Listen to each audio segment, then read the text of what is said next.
Before each show, I always like to remind viewers, listeners, that it's very important, imperative even, that you watch or listen to the show in its entirety, because the show is going to delve into multiple topics of conversation, debate, conversation that is, of course, pertinent to us, as in we need to, we must have color vision. Also, if you listen to the whole show, then you're less likely to take things out of their proper context, less tempted to just cherry pick a word or a phrase to find fault with me on. From fact checker to hater, this show talks about the issues affecting African Americans and people of color.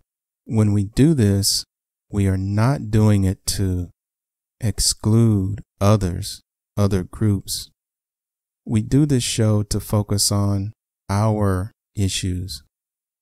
The main reason is that it's a well-known fact that way too often African Americans, people of color, are the main ones affected by certain issues that get overlooked by so-called mainstream media or incorrectly handled by them.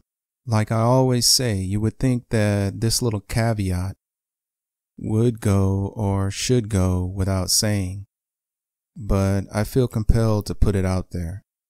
Another thing, just a friendly reminder for everyone to, in the words of the late great James Brown, please share the YouTube link to the show with everyone you know and even those you don't know. For those of you who still don't know who James Brown was, he was the hardest working man in show business. Also, don't just subscribe to our YouTube channel. Also follow us and like us on Facebook, Twitter, Instagram, Pinterest.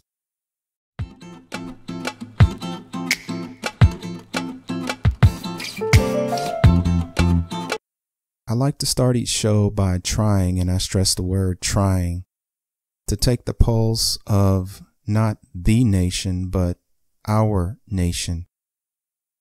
I believe that America is not one distinct individual nation, that altruistic, magical melting pot. I think that America is made up of, as it were, nations within a nation. So much of it's based upon race, ethnicity, religion, gender orientation, and socioeconomics. Yep, this is quite arguably the U.S. Sometimes I stop and take a look at the way things are going. Are we, as a people, progressing? Are we in a period of stagnation? Are we regressing? What is our vision? We need color vision. I like to talk about sociology, social constructs, anthropology, and social studies. Today, I want to talk about an online poll that I recently participated in. This poll asked the question, should NFL players who sit or kneel for the national anthem be punished? As number 45 has time and time again suggested that they should. Of course, I voted no. And with all the ongoing talk about kneeling versus standing during the national anthem, which in my opinion is being seen not exclusively but primarily by those who self-identify as white, is not only disrespect, but they view it as a sign of some type of ungratefulness, as it were, on the part of African Americans and people of color. The inference they make, in my opinion, is that we should all just be grateful to live here in the U.S. in so-called relative freedom, and that we should stop complaining is what many of them are suggesting, and some of the bold ones are demanding. Sheesh. Yes, America is a great place to live. Yes, given the opportunity to live anywhere else in the world, I would argue that the vast majority of African Americans and people of color, those who have been oppressed and marginalized for decades, if not centuries, would also choose to remain right here in America. However, many who self-identify as white often bring up the idea that if our complaints about America are so unbearable, why don't we leave? Well, first of all, unlike the DACA dreamers, African Americans were brought here, forced to come here. It was both at times illegal, but always against their wills. We had no choice. So to insinuate that we could or should go back to, as in back to another country, is ludicrous. While I can trace my ancestry back to slavery, and while I am adamantly proud of my African ancestry, I am not, quote unquote, African, even though I am staunchly proud of my African heritage and ancestry. But I was born here. My father was born here. So was his father and his father's father, and so on and so forth. I am indigenous. I am not foreign just because my ancestors, many of whom were kidnapped, by the way, were forced to come to the Caribbean, to Central and South America, and ultimately to the U.S. Any more than many who self-identify as white are foreign simply because their ancestors arrived on Ellis Island from Europe. You see, in my opinion, it's times like this when we need organizations like the NAACP. I know, I get it. I know it's considered too old school by many, and that it lacks the same power it possessed during segregation. I get it. People, even people of color, talk in an almost derogatory fashion about the NAACP, like it's an irrelevant organization. However, for many blacks and other people of color who often cannot afford legal defense or, in many cases, a legal offense, the NAACP has for decades been almost like a U.S. embassy, the black embassy, as it were. The place to run to when we feel threatened, when we've been threatened or harmed in some way.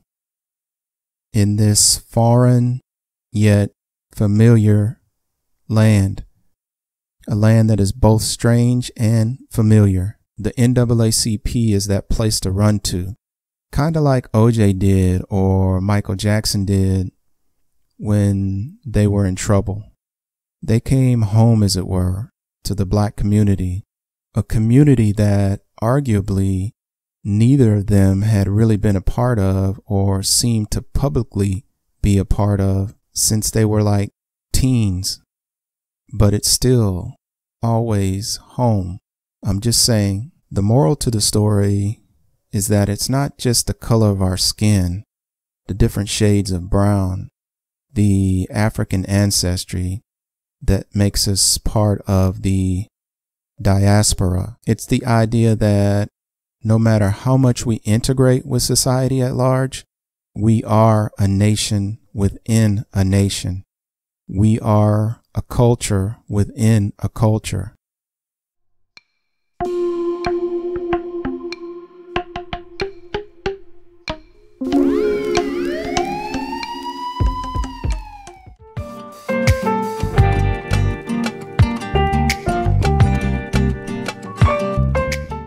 Next, let's move on to the segment of the show that I like to call Follow the Money or Show Me the Money. Economics. We've all heard or read statements from people like, say, Number 45, who said, if an NFL player wants the privilege of making millions in the NFL, they shouldn't be allowed to disrespect the flag. Or like the way former Speaker of the House, Newt Gingrich, who said, arrogant young millionaires who feel oppressed need a therapist. Negative. So negative. Well, on a positive note, I see that Nielsen did a study that found that not only are African American women a $1 trillion consumer spending group, I didn't know that, and that they shape and influence the way that all women see themselves. Oh, I most definitely knew that. Economic equality is vitally important to both our survival as well as our ability to thrive in the future, no doubt.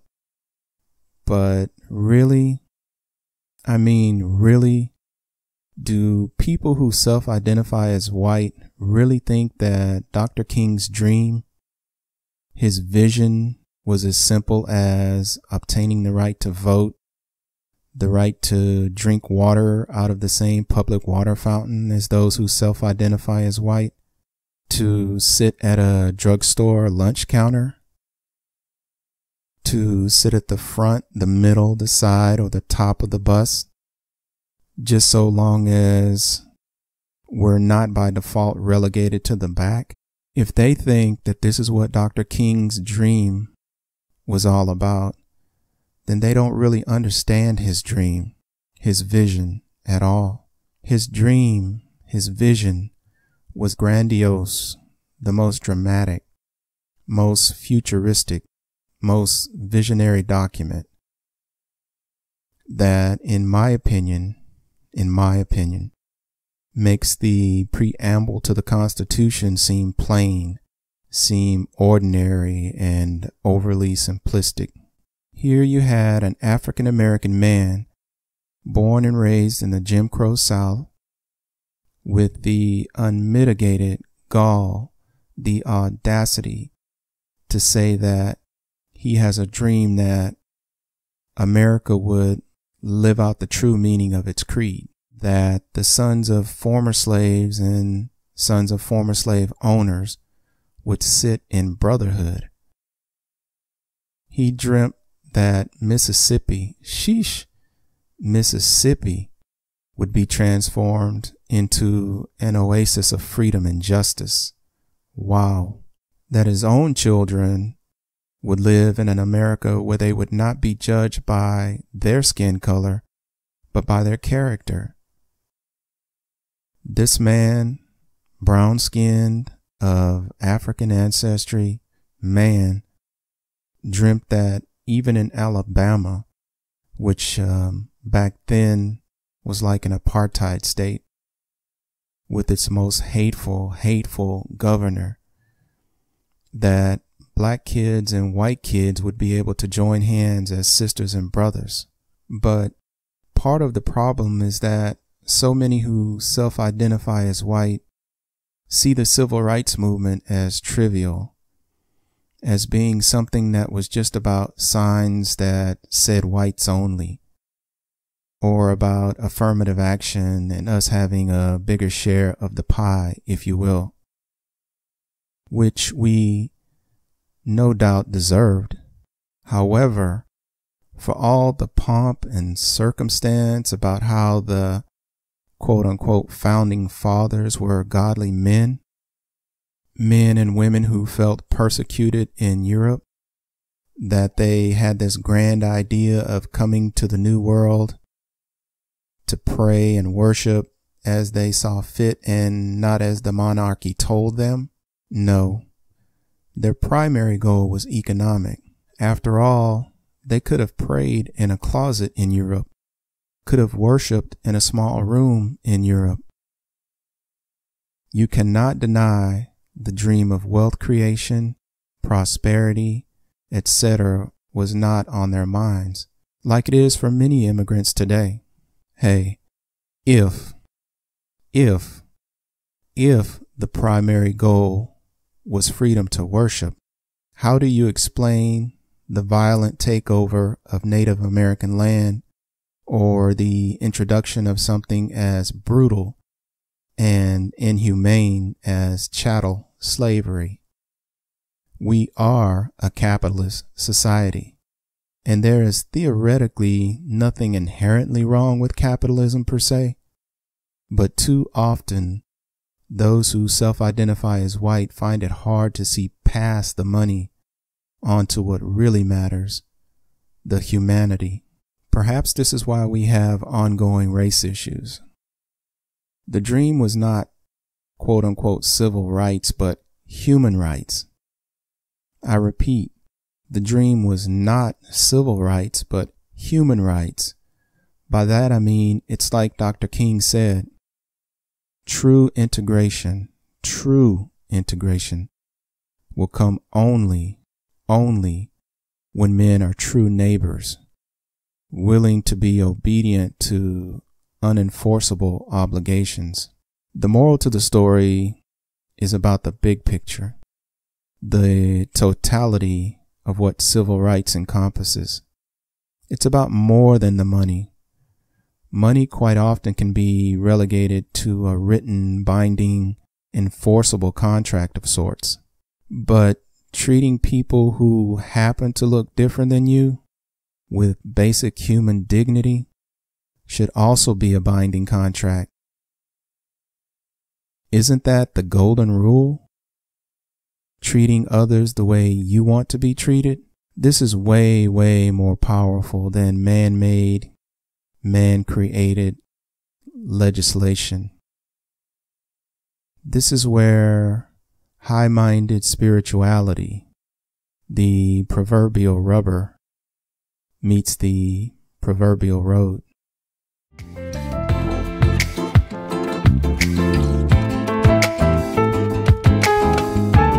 Mama, guess what that crazy man just said?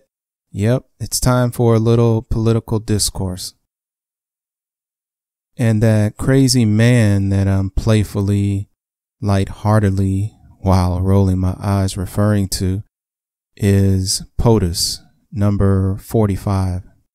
Today I want to bring your attention to, yep, you might have already guessed, something number 45 did. The same number 45 who likes to badmouth war heroes like John McCain. Hey, I have a lot of respect for McCain. I will never forget the time when McCain was campaigning for president against Barack Obama in 2008. And he was like at a town hall meeting with his own supporters. And some older white lady came up to McCain saying that she couldn't trust Obama because she believed Obama was an Arab. Sheesh. But McCain just shook his head in disagreement. He took the mic and said, "No, ma'am. Barack is a decent family man and a fellow American and not a so-called Arab." Hey, I'm not trying to put McCain up on a pedestal. Just some respect where respect is due. But anyway, back to number 45, who, by the way, got 5 draft deferments. Yet he accuses athletes of color who kneel during the national anthem of disrespecting the military, while he himself stands for the national anthem but does not put his hand on his heart, in addition to being essentially a draft dodger. I mean, this is the guy who told a group of followers in Alabama, "Wouldn't you love to see the NFL owners fire players who disrespect the flag?" Then we saw where he later doubled down on those sentiments, tweeting that NFL players who choose to kneel versus stand during the national anthem should be fired or find something else to do. This is the same guy who in 2013 tweeted that then President Obama should not be telling the Washington Redskins to change their name. He tried to tell Obama that Obama should focus on the nation's problem and not nonsense. Anyway, that lady from the John McCain rally, whether she was suffering from senility, whether she was simply biased or prejudiced based upon misinformation, or whether she was an outright, bona fide, unadulterated, unapologetic, unrepentant racist, she and those like her should be motivation for people of color to always vote. Always. We've all heard it said that voting is a privilege, that wars have been fought to preserve our democracy, that men and women, black men and women, gave and risked everything. Tens of thousands of them, if not hundreds of thousands of them since we first arrived here, have given their lives so that we could vote. Well, I agree with all of that. I commend, I salute, I applaud this. However, I think it's time to take it to another level. I don't think that voting is still a privilege. As if it were the difference between a 10 or 20-year-old rusty hoopty with bald tires and puffing smoke out the tailpipe and, say, a new Aston Martin or a Maserati. Voting, friends, is not, I repeat, is not a privilege, at least not any longer. Voting, friends, is a mandate. Voting is that proverbial sharp, two-edged sword, able to slice and dice through hatred and bigotry, to accurately cut up and distribute pieces of the money pie, able to make people who should do the right thing actually do the right thing, especially since many of them claim that their so-called faith mandates that they do the right thing. Then do it. Do the right thing. Sheesh. The voting sword pokes them, pricks them. Make sure they don't allow their biases or their laziness to keep them from doing the right thing. No longer can we say that voting is an option, that voting only gives you the right to complain, that if you don't vote, you don't have a right to complain. Voting is not an option. It's mandatory. Voting is not an option. It's mandatory. It's a matter of life, black life, melanin life, life for people of color, life in continued marginality, life rehashing the same old trials and tribulations that mama, daddy, grandmama, grandpa dealt with, being stuck, feeling stuck. The moral to the story is, in the words of an African-American actor named Avery Brooks, who played a character named Hawk from an episode of Spencer for Hire, Hawk confronted an African-American father who had a teenage son who was out of control. The father told Hawk, he said, "I can't do this. I can't." Hawk looked the brother in the eyes and said, "Can't is a luxury that a black man cannot afford." Okay, I get it. Number 45 was not supposed to win. Yes, he lost the popular vote. Yes, the Electoral College was supposed to kick in and do the right thing, but it didn't. We can't give up. We can't wallow in the failures of the past, even if those failures were due to no fault of our own. I don't care how weak of a candidate we have in front of us. It does not matter that they have certain flaws. We're all flawed, especially me. People say that the bar was raised to elect Obama and lowered to elect number 45. Well, I call it a new benchmark. So when you look at a candidate from now on, ask yourself, do they have the potential, even if they're not showing it now, to be at the highest end of the spectrum, like, say, Barack Obama?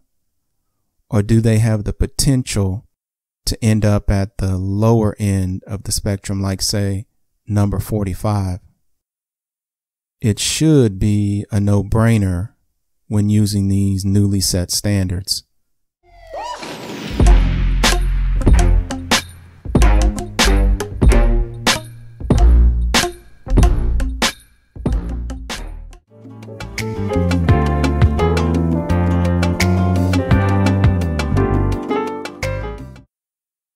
Even though I like the term faith or faith-based better, I call this next segment religion. I use the word religion because it's probably a word that helps people prepare themselves mentally for the conversation that's about to take place. As always, I like to start things off by asking the simple yet profound question, is that in the Bible? How does the social, economic, or political discourse that's dominating the 24-hour news cycle line up with what the good book has to say? What it has to say about society, money, and those in authority or leadership in government? If you're a regular watcher or listener, you know that the reason I choose to use the Bible as my reference is because A, that's my personal comfort zone. That's what I know. B, so much of the political discourse these days seems to be related to Judeo-Christian values. And C, this is, after all, my show. Like the captain of a ship, I can only guide this vessel based on my personal experience. Just saying. Anyway, are we, all of us, are we commanded to take care of the poor? The current state of race relations in America reminds me of the film Independence Day, starring Will Smith. Remember that quote in the movie about peace? The guy playing the role of President of the U.S. told the alien from outer space, "I know there is much we can learn from each other if we can make a truce." He said, can we find a way to coexist? Can there be a peace between us? The alien was like, peace, no peace.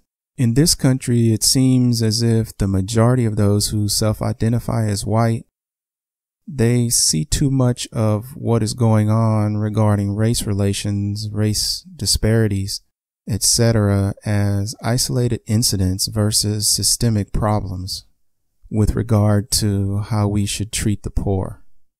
I'm reminded that while I'm no Bible scholar, I believe that there are numerous passages that scold people for being rich, and that there are pretty much no passages that scold or chastise people for being poor or needy. I did a little searching and found passage after passage that say, hey, rich people, don't be proud. Hey, rich folks, be generous and share what you have. That the poor man Lazarus went to heaven and the rich guy, ouch, went to the other place. That the rich seldom get a good night's sleep. That the wicked don't care about the rights of the poor, but good people do. Wow.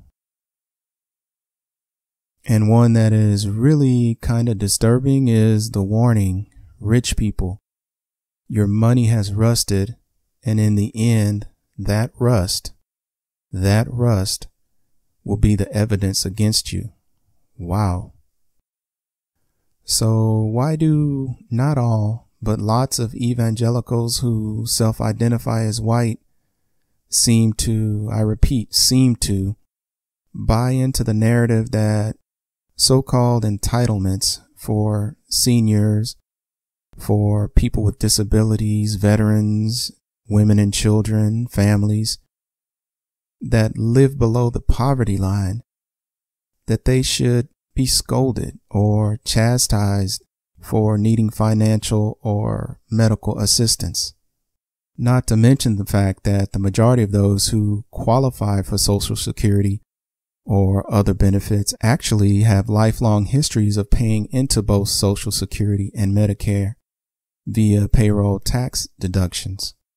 But on the other hand, number 45's greed, his narcissism, his abuse of tax laws, housing and bankruptcy laws is often portrayed as a narrative of him being shrewd, him being strategic, and even virtuous.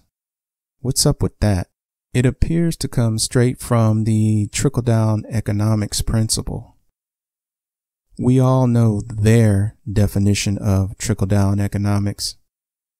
My version of what trickle-down economics really means is that it's okay to look the other way at corporate greed, to look the other way at unfair business practices, tax cuts for the super wealthy because they are job creators.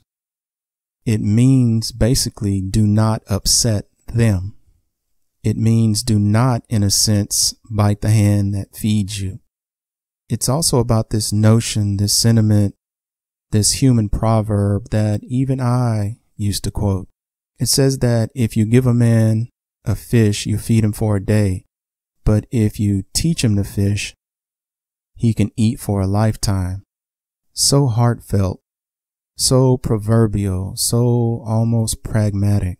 The only problem with it is that not all senior citizens, veterans, those who are disabled, women, children, who appear able-bodied can actually fish. Then there are the questions of who's going to teach them to fish? Who's going to supply their initial fishing rod and bait? Will they need a license to fish in public, state, or federal controlled waters? Is there public transportation available to take them to and from? Is what they catch taxable? Okay, I get it. Yes, of course there will always be people who game the system, who accept more than what is fair, more than what they really need for daily living. I get that. Likewise, there will always be wealthy people and corporations that operate in those gray areas, those quasi-illegal areas, who fudge the numbers, who exaggerate the truth to make sales, who operate under the guise that just because it may be legal, it must be right. The point is not to bash successful people or independently wealthy folks. I myself am blessed, very blessed. I don't have a personal axe to grind against prosperity, not at all. I think that it's always better to have money and not need it than to need it and not have it. It's just common sense. Neither is the point to make martyrs out of every single person who relies on public financial or medical assistance. Correct me if I'm wrong about this, please. I hope that I'm presenting this as an open-ended question because I'm not an authority on the subject. And my faith is one of the only areas where I actually wholeheartedly welcome rebuke because I do take my faith seriously, very seriously. Whereas in the case of socioeconomic topics, politics, etc., I'm only human. And hey, I can be resistant to people challenging my views. I'm kinda like John Heinrich Clark. He said, I only debate my equals, all others I teach. The moral to the story is, why don't more people, besides myself of course, have a problem with any narrative that paints poverty as evil and wealth as virtuous? Because too often, not only does this attitude run counterclockwise to what the word says, but all poor or needy people get painted with the same broad brushstrokes of resentment by complete strangers. Strangers who stereotype them as a group. Strangers that don't have a clue as to what their individual backstory and circumstances look like. And that narrative also gives people who oppose people of faith a leg to stand on and to accuse them of being hypocritical.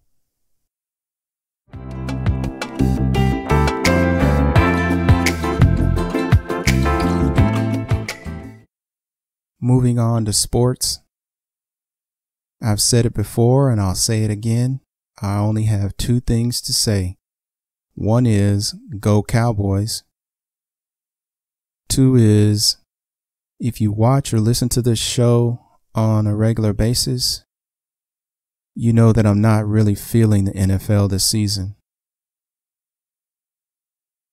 Of course, I'm doing it in support of Colin Kaepernick, but also for the First Amendment rights of all Americans, including professional athletes.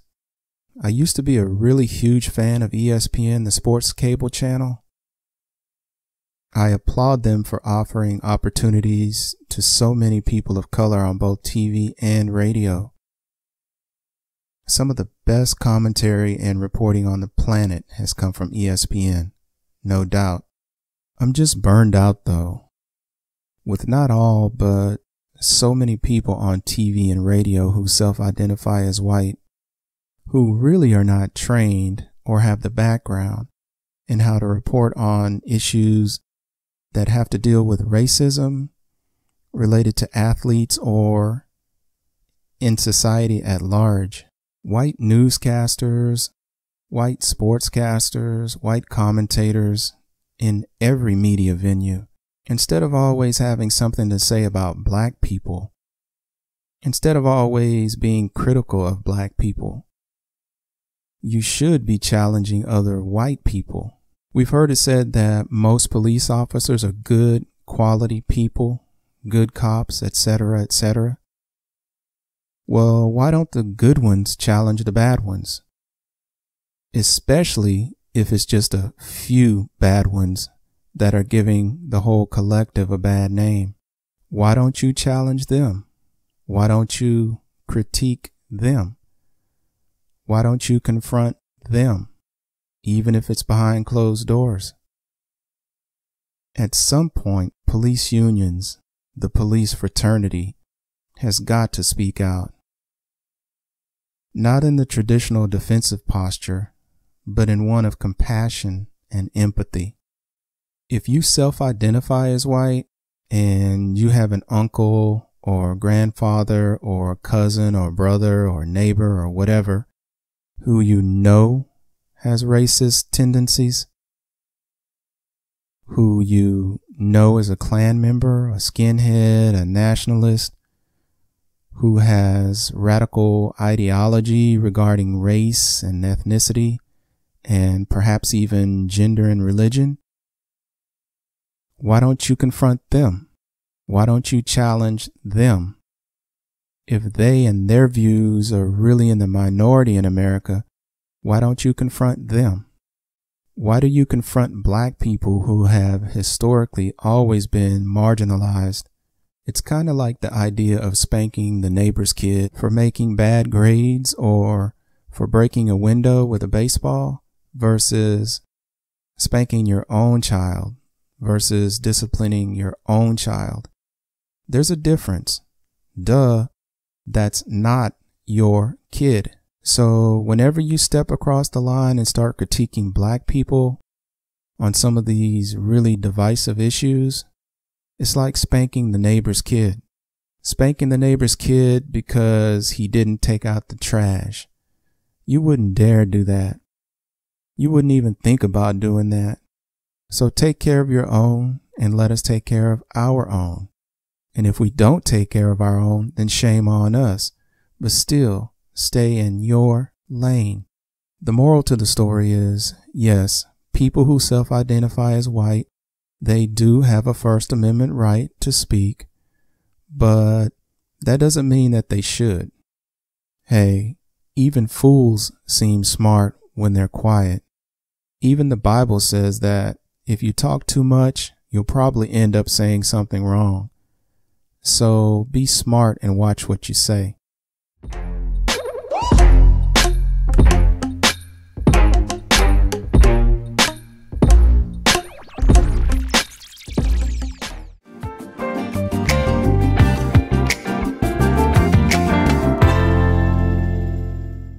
Let's talk just a minute about entertainment before I call it a wrap. I see that not only is the state of Virginia celebrating the election of, hard to believe, only the second African American in the state to hold a statewide office, their new Lieutenant Governor, Justin Fairfax, but a few states further south, another Virginia Key Beach Park down in Miami, Florida, recently celebrated something called the African Fest.